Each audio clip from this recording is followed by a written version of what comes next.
You're listening to Storage Nerds Podcast, where we unravel the best-kept secret of the real estate investing world, the storage industry.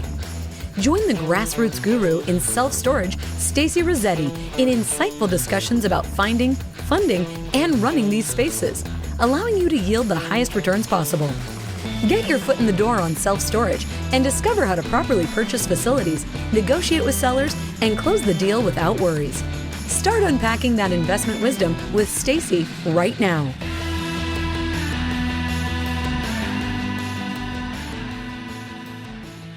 Hi, everybody. I'm going to move my camera. Say hi to me, please, and talk to me while everybody hops on. So I did like a 2-day boot camp this past weekend, and I taught like all my students for the last 2 days. And honestly, my brain is like mush right now. So I have delegated the task of teaching tonight to my husband. I asked him and he said that he would teach. So he's going to be teaching how we virtually manage our facilities. And we do that by hiring boots on the ground people. So he's going to go all into like boots on the ground, and like you can ask him questions about how he manages his facility. And so welcome here. I'm glad you guys are hopping on. Anybody here a newbie that's like never been on before? I would love to hear where you're from and what interests you about storage. And if you own a storage facility, then please tell me about that as well too. Where is it at? And anybody else, just introduce yourself and let me know where you're from. So I see so far, who do we got here? We've got, where's everybody from? Okay, so we are from Oregon. All right, so awesome. All right, Newburgh, Oregon. And we've got Eugene, Oregon, and we've got Meriden, Connecticut. So good. Keep introducing yourself to me while everybody's hopping on. And then just give everybody a quick update. I'm Stacy Rossetti. Thank you for coming and hanging out. My husband, Pete, is my life partner and my partner in work. And he manages all of our storage facilities. So you're going to meet him in just a few minutes. We have 11 storage facilities throughout Georgia and Florida. We're going to be buying more, that's for sure. We're putting a lot of offers in.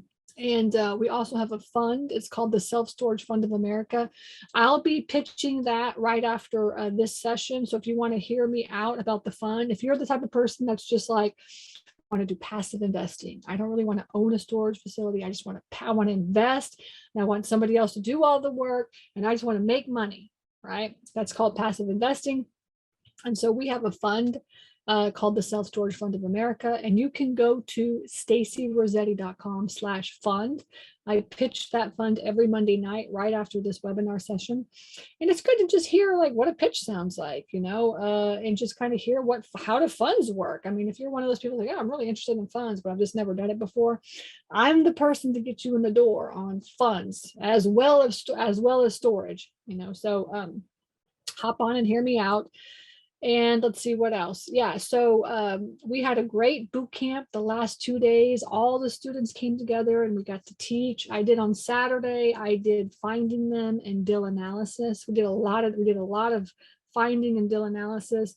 And then on Sunday, we did more deal analysis. And then we did like creative deal structuring, and we did owner financing and putting in offers and writing the contract out. We even talked about wholesaling. So we kind of went over the whole thing.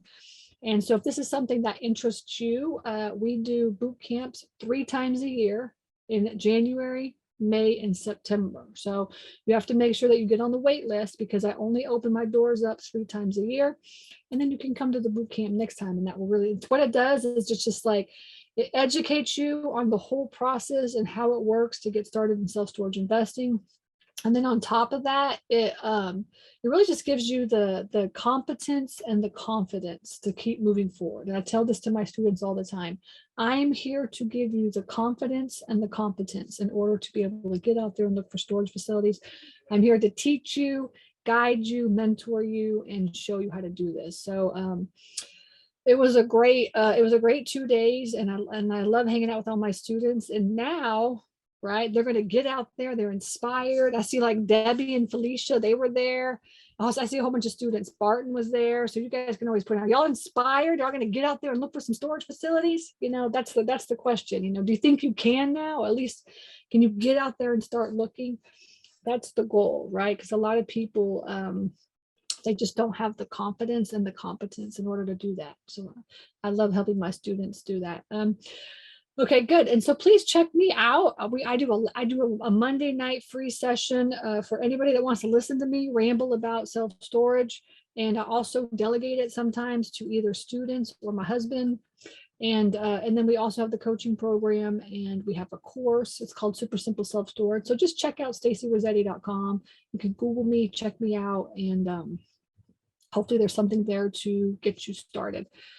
Okay, so with that being said, I think I've kind of gone over everything. Everybody's starting to hop on. And so I would like to introduce my husband, Pete, and he is going to be teaching all things boots on the ground today. All right, so let's welcome him. And I see a whole bunch of people introducing themselves as well, too. So we'll put Pete on, and then while we're doing that, we could just say hi. Let's see. Anybody else? I saw Debbie and Felicia. New Jersey's here. Arlington is here. Dave from Kansas City. Donald in Austin. Awesome. Cool. Cool. Lots of people all the way around the country. So good to meet everybody. And Pete, you can go ahead and just get started. I'm delegating this to him, and I'm gonna take a break. All right, because I've been working all day. I work on Mondays and do coaching calls. So I'm gonna take a little break, and then I'll see everybody in the pitch later. Okay. All right, take it away, dear. Is when I take over the management part of it as well. So we get the new tenants transferred over to our systems. We get new leases signed. And then once all that happens, then we just do the day-to-day operations as well. I think what we're talking about today is managing it remotely. So once you've got it, you know, if you already own one, or if you've already closed on one, this is kind of how we manage it, you know, remotely. Because we're in, where are we? San Diego now. We're traveling on the west right now, and we're still managing all of our facilities. So you've got to have, depending on the size of your facilities, how many doors you have is what's going to dictate how many people you need to help you. So with a small facility, you don't need much. We've got 11 facilities now.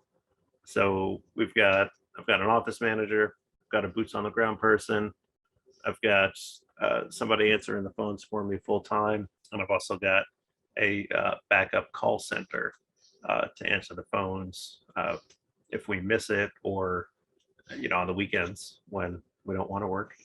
So we've got that backup call center as well. So depending on where you're at in your journey, you may or may not need all of that stuff. You may need more, you may need less.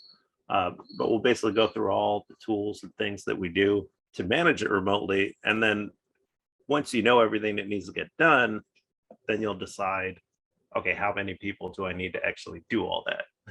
With one facility, you probably only need one person. But once you scale up, you'll have everything that still needs to get done. So you'll be able to scale it up and then to start assigning those tasks to individual people and splitting it up. So we'll go over all that. For questions, there is a Q&A button probably towards the bottom of your screen somewhere. I think the Q&A is better than the chat because it'll show when we answered it. So if you can utilize the Q&A section, if you have a question, either now or throughout the presentation, just stick it in there. And then if we covered it, we'll just mark it on there. If not, I'll be sure to get to it before the end. So I'll get everyone's questions answered as we go through. So I think we're looking at me now, right? So basically when we close on the property, the first thing we kind of automate is moving people in and moving people out. And which also involves getting the contract signed. And with that, is the software we use. The software handles pretty much that.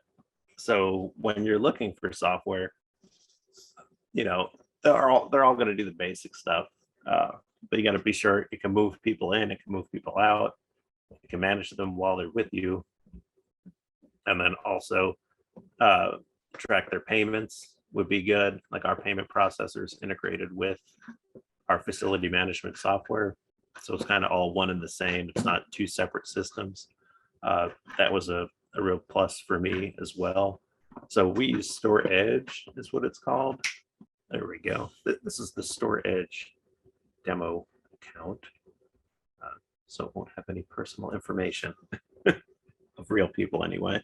There's a bunch of fake information in it, so we can kind of toy around with it and not worry about accidentally sharing people's information. So with this, you can move people in and move people out, all from an internet connection, essentially. So it's not a program that runs on anything. It's a web-based app. So as long as you have an internet connection, you can get to it from your phone, you can get to it from your computer, your tablet, whatever it is. You can access this dashboard as long as you have access to the internet. So there's a few ways to do it. You would just click the add tenant button up here, and you would just start typing their name. And apparently test is popular. So basically, a test account, you just type in their email, you get their rental information. So this tells you all the different unit sizes that are available. So you just click one. It even tracks your marketing information, like is it a walk-in, a phone call, is it over the internet, where they found us. So was it Facebook or coupon, whatever it was, and then how long do they plan to stay. And then from here, actually this is an older version, I guess. So you also have on the real account, you can just from here send them a link, and they can finish the rest of their move-in on their own. All you need to get is their name and email address. It'll send them an email. It'll say, click here to complete your move-in. If you really want to do it quickly, that's what you would do. You just take their name and email address, send it to them. They would click it. They would fill out the rest of their information, their mailing address, their physical address, their ID, all that stuff. They would stick it in there themselves. And then you wouldn't really have to do anything. So that's one way to do it. Or you could sit here and click through the move in, the review of the documents, the pay button over here, and move through all those different steps and move them in manually, start to finish. I mean, it shouldn't take but 5 or so minutes. If you've got a talker or someone that is totally not prepared, maybe you're stuck on the phone 10 minutes to move somebody in, but it should be pretty quick. And when we do that, we have them sign the contract right then and there. So we'll ask them, we'll say, are you on are you on a smartphone? Pretty much they're all going to say yes. Say, check your email real quick. Did you get an email with a link in it? Go ahead and click that link. It'll take you to the contract, sign the contract.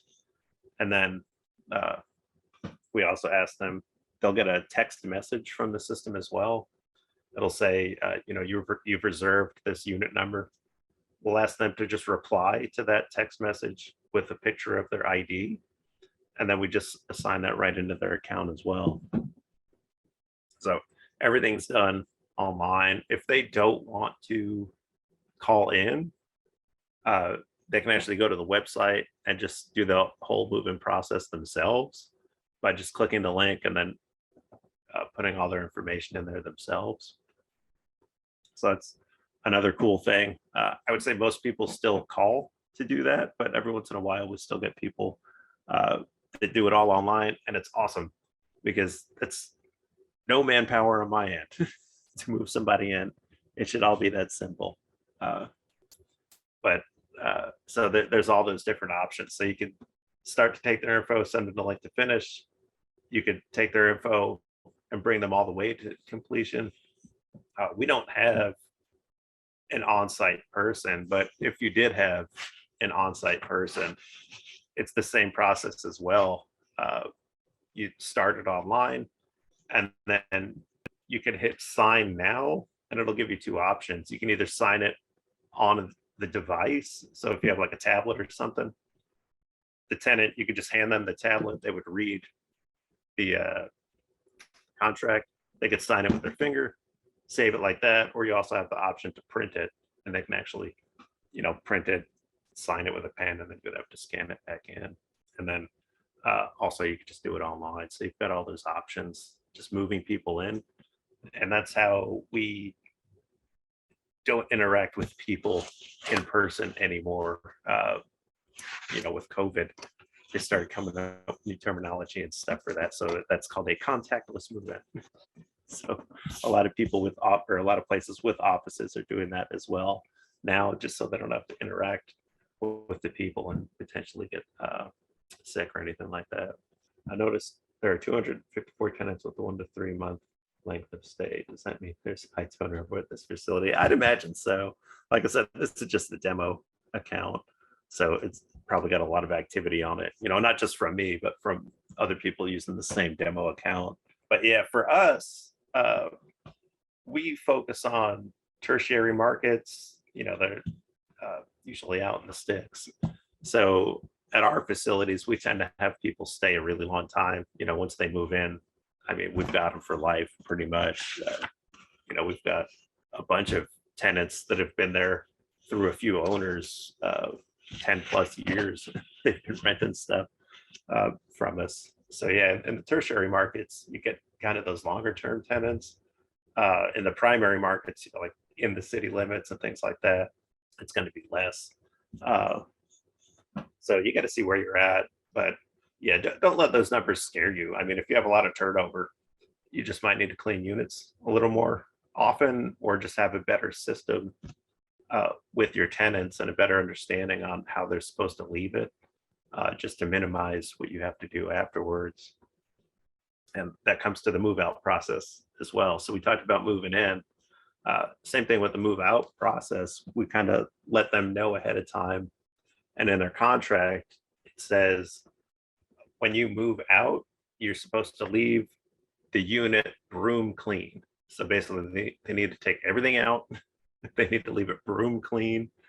And then if you take a deposit, that's when you would give them their deposit back, if it's clean and they left it nice. Tracking deposits for us has been a pain in the rear.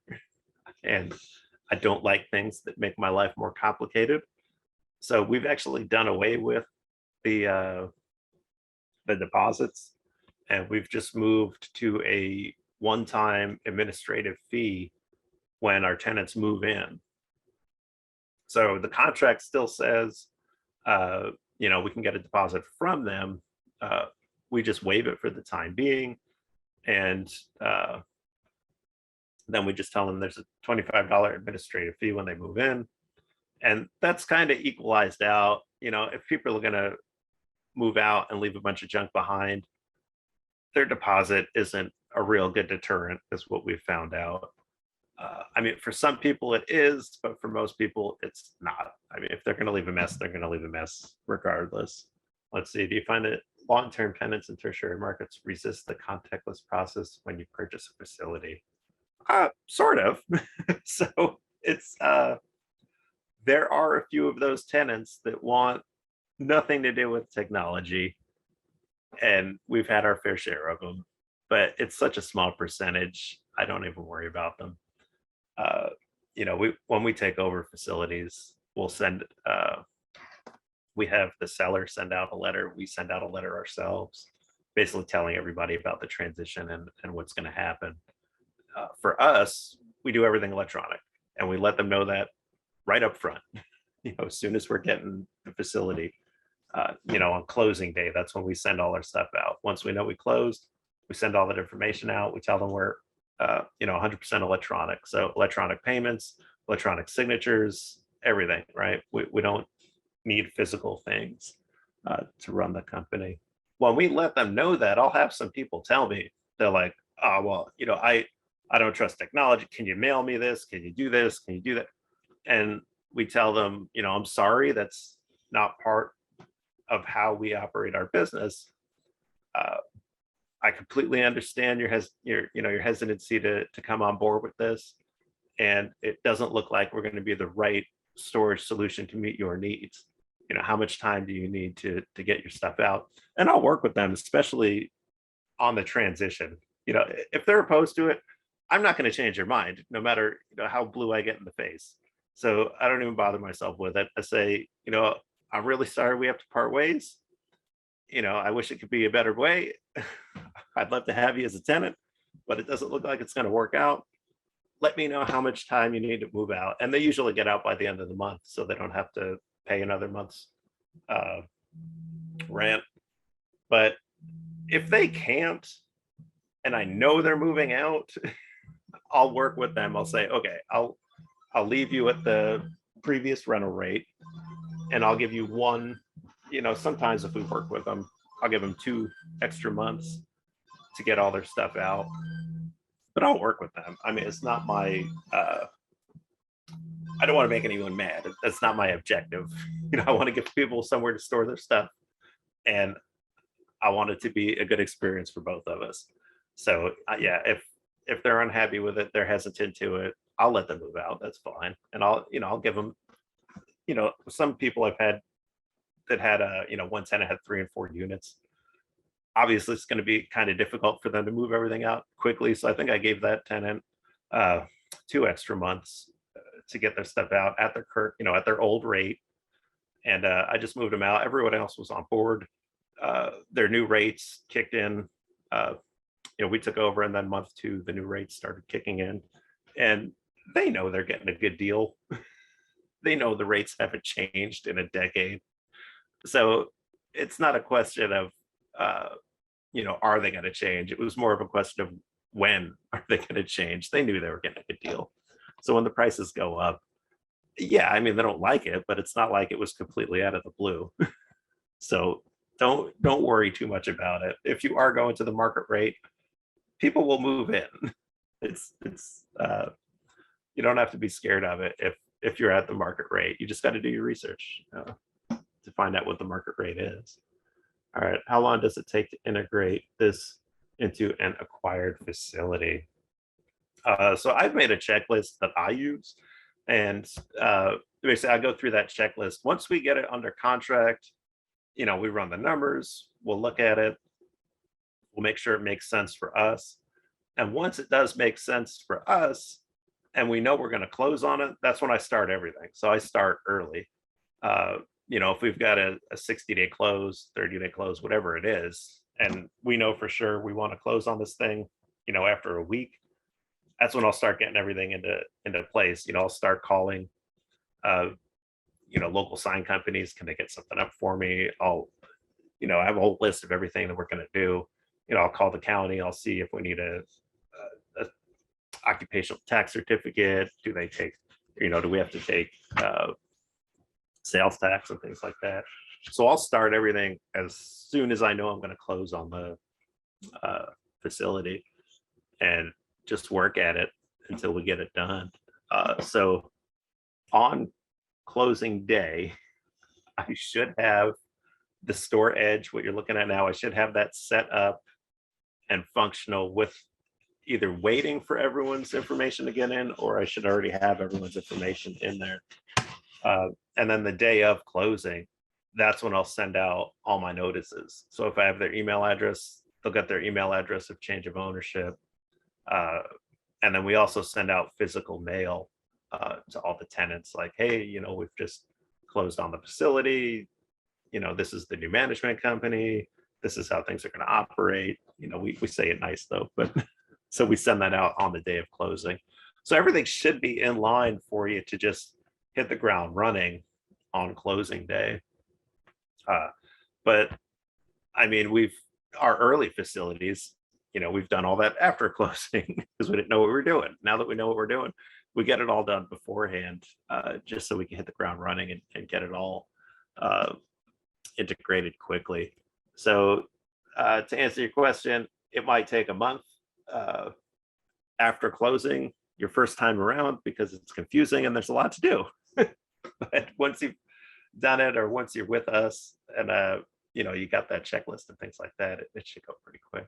But so the move out process, basically we tell them they need to leave it broom swept, broom clean, and then we tell them they need to take a picture of the unit so that we can see the unit number they need to have the door open, and we need to be able to see that the whole thing is empty. And then we ask them to take a picture of the row as well.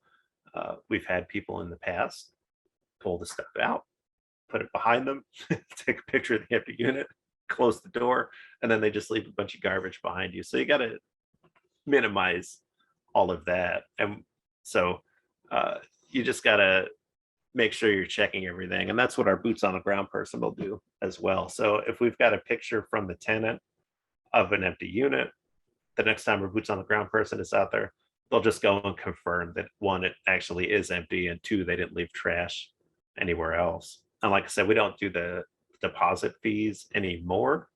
But if we were doing deposit fees, we would ask them for the photos, but we wouldn't refund them their deposit until after our boots on the ground person went out to the facility, double checked it, make sure there wasn't trash in the aisles, make sure the unit was actually empty. And then we also asked them to put a combination lock on the unit once they're done with it. So they close it up, they slide the little shackle over, and they put one of our combination locks on there. And every one of our units is always locked, whether it's ready to rent or whether it's being rented. They're all locked. With an unmanned facility, you need everything to be secured. If there's an open unit, someone might just take it and start storing their stuff in there. They'll put a lock on it and everything. More likely, they'll see an empty unit and they'll say, "Oh, I've been needing somewhere to put my trash," so they'll put their trash in it. So you need to stop that from happening. So it's usually a thing of opportunity. If you don't give them the opportunity to do bad things, they won't do bad things. So that's how we minimize that. One of the big questions we had was, how do you manage your locks? I talked about putting the combination lock on the unit. So this is our Noonan facility over here. Basically, we tried drop boxes, but we're trying to do everything remotely. So a drop box requires somebody to actually go over there, open the drop box, take the locks out. And then, there's no way to get someone a lock if they need a lock. So the boxes weren't working for us. So we had to figure out a different way.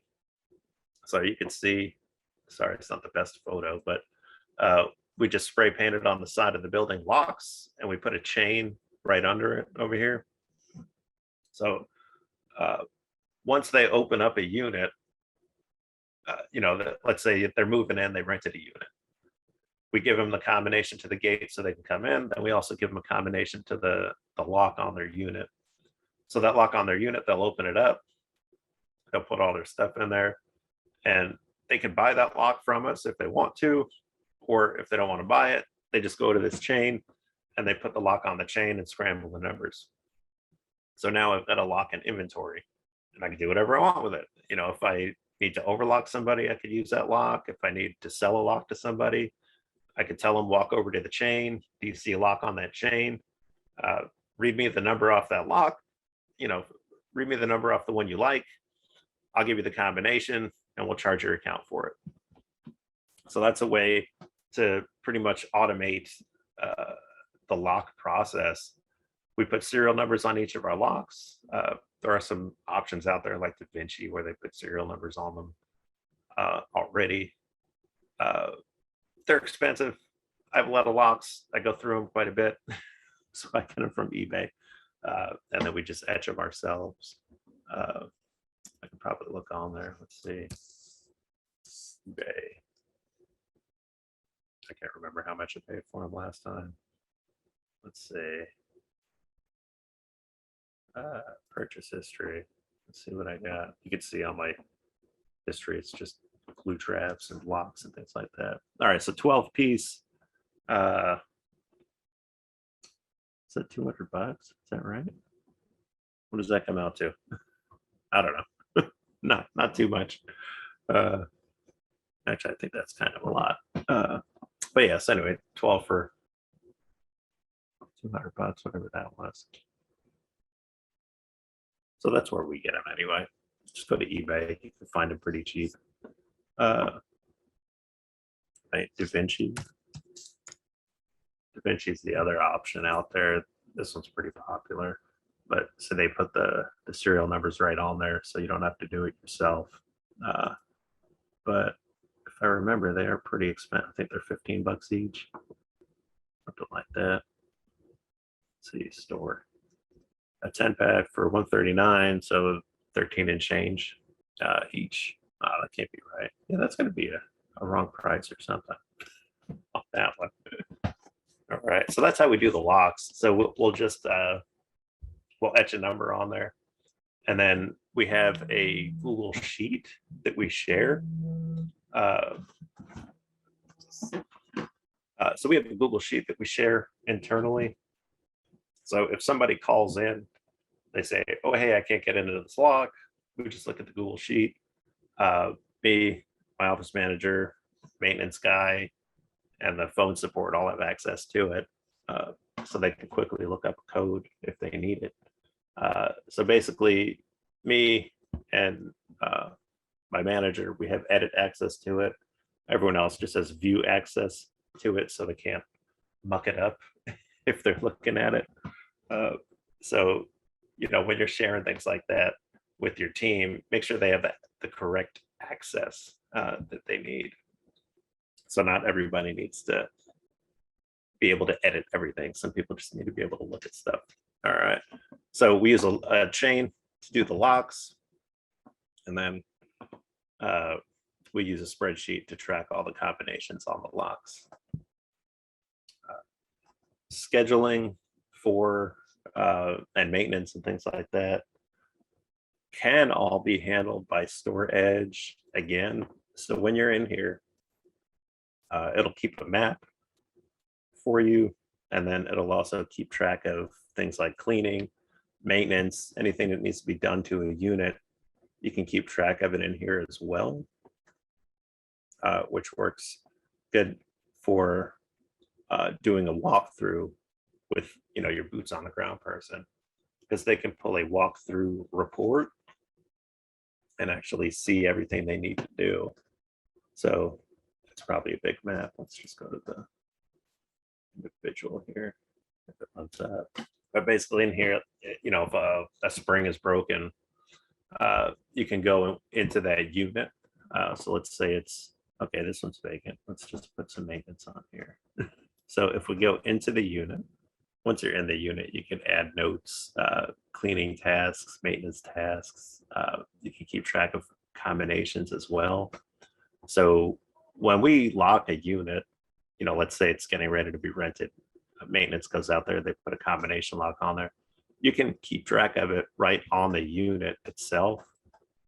So if the combination code, let's say it's, it's lock 9QWX and then code 1234.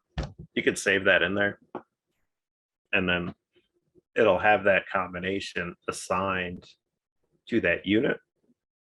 And then within the tenant's portal, they could see that combination. So if they move it themselves in, they can go into their tenant portal. They could see the combination lock number on that unit. And in their tenant profile, it keeps track of their gate code as well. So if they need to know their gate code, they'll see that. Also, but right here, you can add activity. So you have a couple options. You can do cleaning or maintenance. So cleaning, you would put the follow-up date. Let's say it needs to be cleaned by that date. You would say, sweep the floor.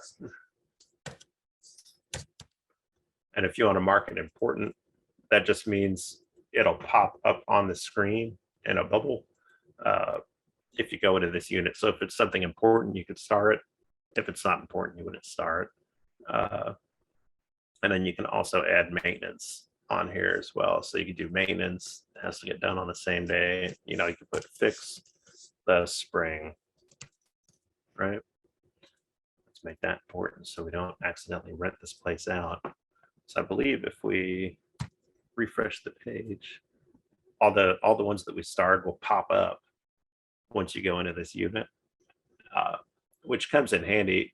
If there's a broken spring, you don't want to accidentally, rent it out to somebody. So you would star that, so it would pop up. Oh, let's see. Debbie was asking, how do you handle locking them out via their gate code?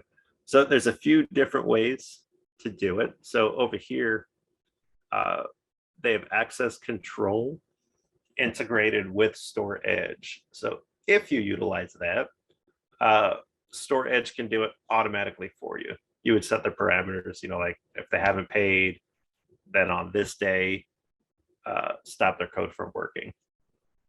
So you could set all that within Store Edge to do that. Some of our facilities don't have internet, and it just doesn't call for such fancy stuff in the market we're in. So for that, we have our maintenance guy go out, and he'll change the codes manually to do that. But you could track it the same way in here if they need to be locked out or not. Within the tenant's profile, you would set up delinquency stages. Let's see. Everybody's red. Oh, look, like Christian is red, which means they're delinquent. So in their delinquency, don't have very good delinquency stages set up. But one of these stages in here would say overlock tenant, and that would trigger an action for your boots on the ground person to do. So once they see that, it would say either gate lockout or overlock. So gate lockout, he would remove the code from the gate, or if it was unit overlock, he would actually go to the unit, put an overlock on that unit. And once that got done, in the units section over here, if I can get back to it, there's a walkthrough tab that your boots on the ground person can utilize. And they can also pull this report and either print it out, walk around with it, or just look at it as a PDF on their phone or tablet, whatever they're using. But it'll tell you what to do, like complete transfer, complete cleaning. If they need to be locked out, it'll say, complete lockout. And then they just click that button. Let's see, like this one, cleaning, it would say this cleaning on the unit will be completed. Are you sure? Then the maintenance person, once they've actually done that, they would just hit continue and move on their merry way. So once that's clean, it'll turn green. So now we know it's ready to rent. I don't see any that could be locked out, but it's the same process. So maintenance could look in here and they could say, complete cleaning, complete maintenance on this one. Are you sure you want to complete it? Yes. So now the maintenance on that's done, but it's still not available because it needs to be cleaned out. So that's how you track all that, the maintenance, the cleaning, the overlocks, the gate lockouts, all gets handled in that walkthrough tab. So it'll let the person that's physically at the facility know what to do for each unit or each tenant. So it's, sometimes tenants have multiple units. So the way it's set up in here for us anyway, if a tenant is late on one unit, they're considered late on all their units. So it's not like they can pick and choose which units they want to pay on. Either they pay all of them or they don't pay all of them. And then they'll lose access to all of them, even if just one unit is delinquent. The storage automatically ping your boots on the ground when there is a move out scheduled or when there needs to be an overlock or gate lockout. Yeah, sort of. So it doesn't like send them a message. They would have to look in here. They would have to log in and they would see this little red dot on the side, and that means there's new things happened. So they would click this and they would see where it is. So on the delinquency tab over here, see 5 people need to be overlocked. Print certified mail, that would be more for the office. Process auction, like all these other things would be for the office. Print mail, emails coming through here as well. So it keeps track of everything that needs to be done here. And once something needs to be done, it'll create a little red dot so that we know something popped up in there. So like overlocks, like you mentioned, or gate lockouts, it'll pop up in this delinquency here. And then once you go to overlock, it'll take you to everyone that needs to be overlocked. And oh, and removed too. So look, overlock needs to be removed. So they must have made a payment. Needs overlock. So those would need to be overlocked over here. So it'll let you know if the lock's going on, coming off. It'll let the boots on the ground person know exactly what to do. And if they're not super computer savvy, right, they can even go to reports and then just pull the report called walkthrough. And then they can have a PDF version of it. They can download it in Excel, or they can even just print it out if that's what they want to do. So depending on the capabilities of your boots on the ground person is how you'll have them handle it, right? So if you've got a tech savvy guy, just have him log right into storage and do it right there. Or what we like doing is downloading it in a CSV file and then using it on Google Sheets, because that was a little easier to navigate out in the field for my guy. So that's the way we do it now. We just download it as CVS, and he does a Google Sheet out in the field, and then we just transfer all that data back in once he's done with it. So we talked about overlocking and maintenance. And the other thing too, so lawn maintenance isn't really something your boots on the ground person should be doing, because they'll be wasting a bunch of time doing it. There are professional companies out there that'll do a bang up job way faster and cheaper in the long run. So that we typically outsource is the lawn maintenance. Have a professional company do it. And then the other thing to simplify our lives as well is the mail house integration they have with Store Edge. So I have a office person, and she used to print these certified mail pieces, and she would print everything on site. She would put it in envelopes, put stamps on it, drive to the post office, and then mail them out. So I mean, it wasn't that expensive, but it was time consuming. So, she would have to sit in the car, then she would have to sit in line at the post office, which, could be anywhere from a couple minutes to an hour. And then, it kind of breaks up her groove. Once you start doing something else, then you got to come back and you're like, okay, what was I doing?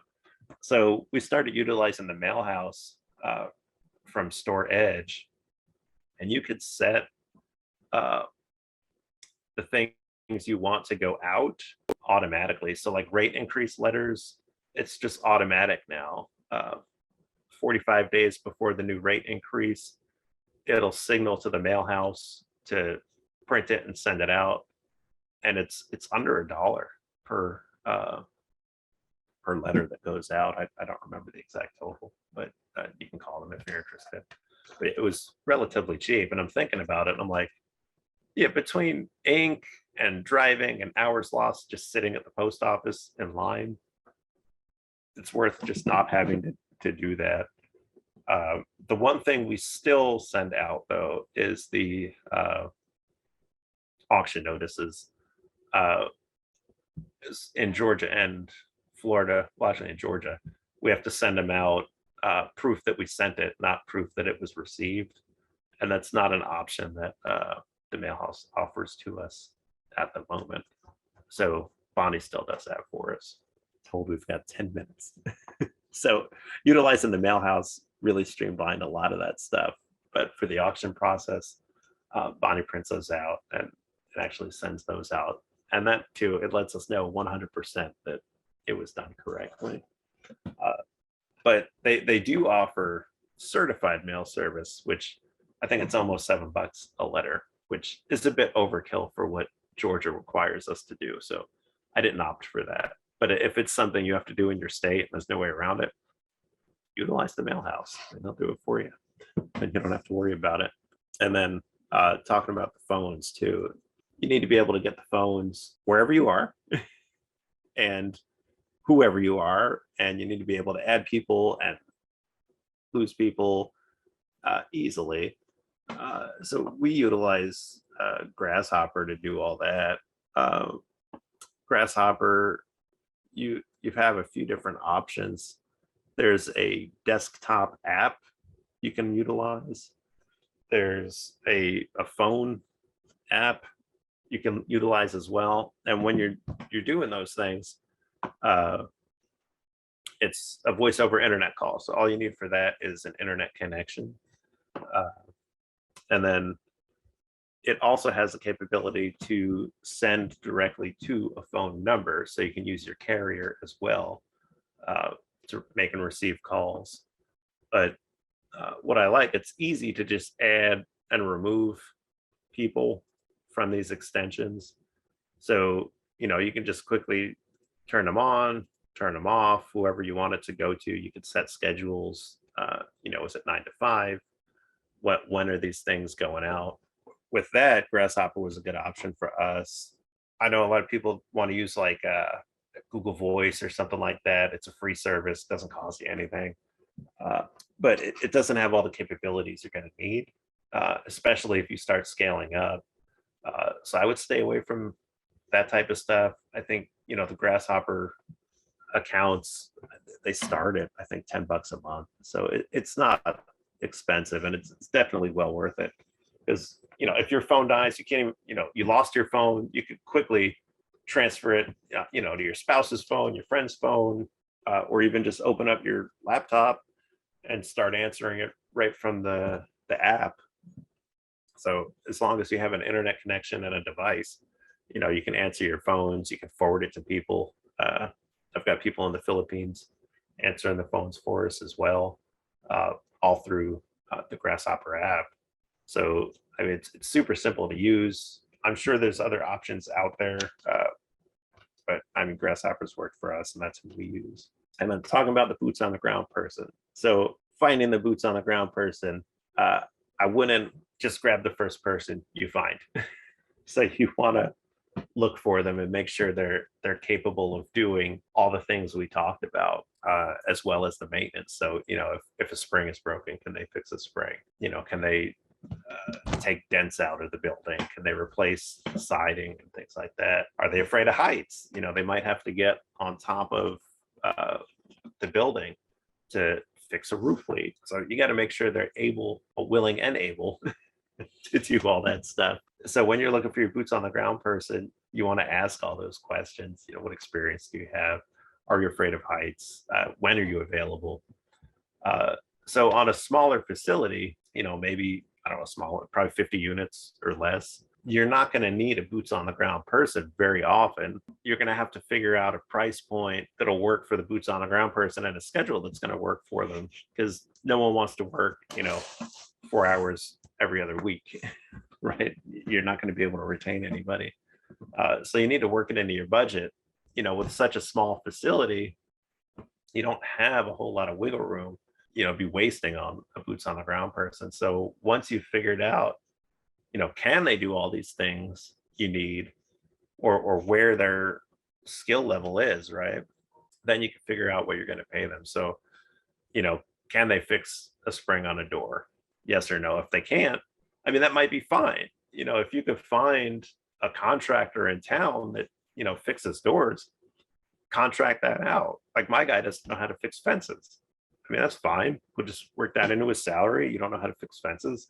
So, he's not going to get, the highest I'd be willing to pay, because I know if the fence is ever broken, I've got to call a fence contractor, say, hey, I've got a hole in my fence. Go out and fix it, please. So you got to take that into consideration. And I'll do this, before we close on the property. I'll call around to fence companies. I'll call around to handyman, door contractors and things like that. I'll see who's in town, and I'll ask them, if I have a broken door, how much does that cost to fix? If I need someone to come out and service my gate operator, how much does that cost per hour? And I'll see what that costs per hour in the area that I'm looking, and we'll take all that into account when we're looking for a boots on the ground person. So on a smaller unit or a smaller facility, once it's stabilized anyway, I mean, when you first take over a place, they're probably going to have lots and lots of work to do. But once it's stabilized, you don't have people coming in and out all the time. You're not cleaning up a big mess. I mean, you may only need them twice a month to go out. Maybe once to overlock units and take pictures of auction units. Another time to, change the lock on the gate or change the code on the gate. And then they've got to be there, minimum once a month, twice a month, just to make sure the place stays clean. You want to make sure people aren't dumping sofas and things like that. If it happens, it's good if they have a trailer, they can load it up on a trailer and bring it to the dump. If your maintenance guy doesn't have a trailer, you're going to have to find out how much a dumpster is and keep that in mind. So if there's a bunch of trash out there, you're going to have to buy a dumpster, have them drop it, put it in there.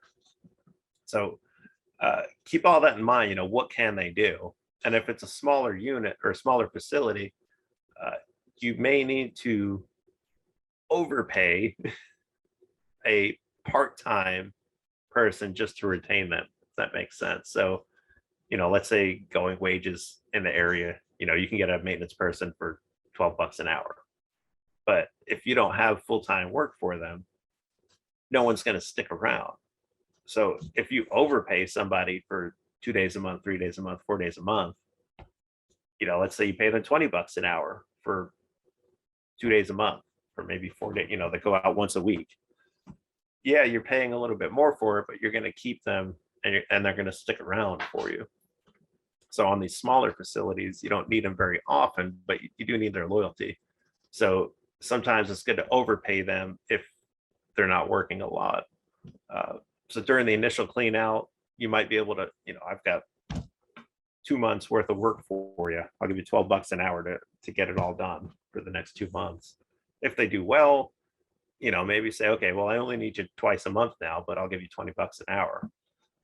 That might be a good way to go at it. And then on a larger unit, obviously, if you've got 400-ish units plus, you could probably just afford to pay somebody the going rate full time and have them there, just checking everything out 9 to 5, Monday to Friday. So that's kind of the break. I hope that helped everybody out. Wrapping it up now. I don't know if Stacy wants to say a goodbye or not. But if you've got any questions, I think we got all the questions off to the side. Find me online, Facebook, Messenger, things like that. If you got any questions for me, join the Facebook group. I know there's a lot of questions and answers in there. And if you're so inclined, Stacy has an awesome coaching program you can hop in on as well. All right, Stacy, are you there? All right, I'm here. Okay, all right, I'm going to hop on my pitch. You need to go to stacyrossetti.com/fund if you want to hear me out about the pitch. stacyrossetti.com/fund, FUND. And we will be here next Monday. And so we'll see you then. And we'll have, we're actually going to have one of our students come on and talk about her deal that she just bought. So I will see you guys next week. All right, take care. Thank you for joining us for this episode of Storage Nerds.